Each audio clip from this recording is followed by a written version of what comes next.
Hi, my name is Jordan Purdy. I am an organizational analysis consultant. I'm here today to talk about Hell's Kitchen. I just wanted to say thank you so much for this amazing opportunity to let me come in and observe Hell's Kitchen. Today we're going to go over the organizational culture. We're going to go over appreciative inquiry, recommendations, and leadership analysis. So first of all, Hell's Kitchen is based off of a hierarchy organization. This is because Chef Ramsay himself is an executive chef, so he basically runs the whole entire kitchen, and he's the manager of it as well. So like all of his chefs under him speak to him and answer from him and question him. The next is head chefs. So the head chefs are obviously at all the different restaurant chains across of the United States. So they work under him, and they also have that entitlement of being an executive chef as well. The next is the sous chefs. So the sous chefs are the ones that participate on the show.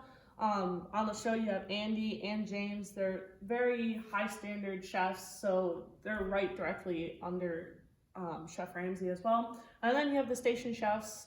Like in the show with the station chefs, you have different chefs on each station. One example of that could be the garnish station or the meat station. They all have their own different tasks.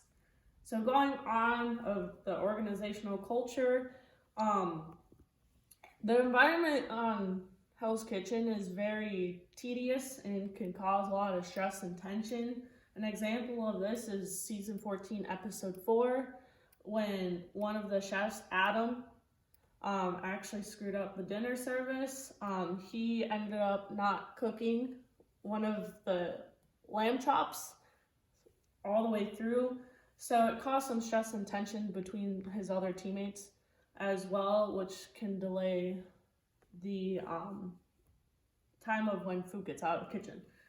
Also, the language that is being used is another issue because Chef Ramsay does use a lot of abusive language. He tells chefs to screw off or to piss off or to F off, calls them donkeys, so that's another issue.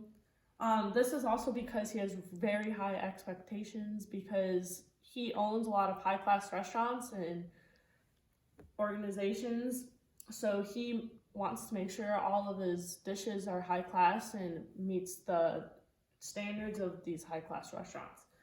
The values that he upholds are dependency, commitment, and consistency. He's dependent because he depends on his chefs. So if a chef were to screw up, like in season 14, episode 5, a chef had to refire his lamb because of the fact that it was not cooked all the way.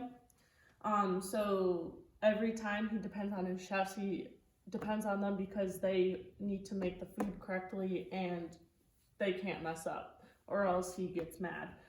He's very committed to everything he does because of the fact that of his passion with the restaurant and with food as well. He's been a chef for many years, and yeah, he has been through a lot, and it took him a lot of work to get to where he is now, but that's how committed he is. And then the consistency, every chef that wins every season shows how consistent he is with having these strong chefs represent his restaurants.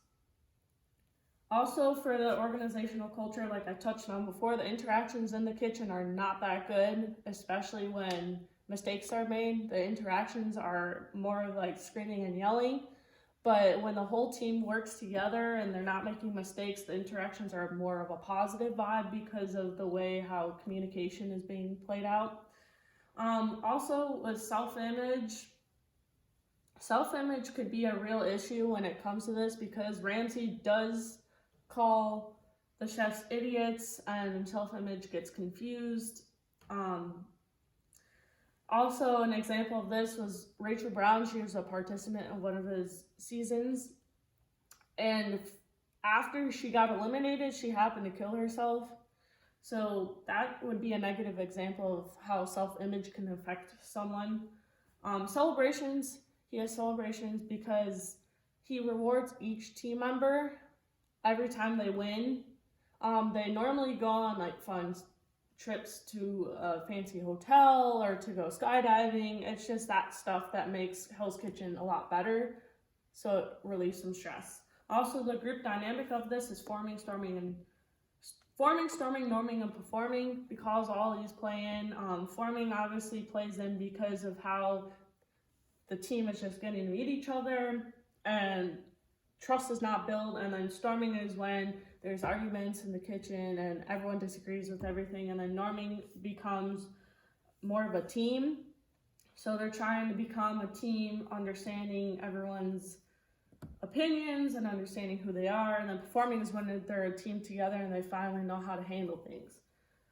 It's a command group because everyone has to answer to Gordon Ramsay, like I said before, and he's the higher authority of everyone else. And it's also a task group because they have times where they have to get things done in a well manner, and they have to get it done in a timely manner as well. So that's why they have to get these tasks done. Next is leadership analysis. Ramsay definitely shows guidance. He wants to guide these chefs into a top-notch chef that could possibly run a restaurant in the future. He influences other chefs through setbacks and adversity. The goal of this is to make sure the chefs know that setbacks can happen, but through adversity, you can get through basically anything. You just have to keep your head up. He wants the chefs to make appropriate decisions. Like an example of this is when eliminating chefs, so then that the weak link is gone and they can become a stronger team, or just what dish is the strongest and what dish would get the most points in challenges or dinner services. He does intimidate the chefs though, because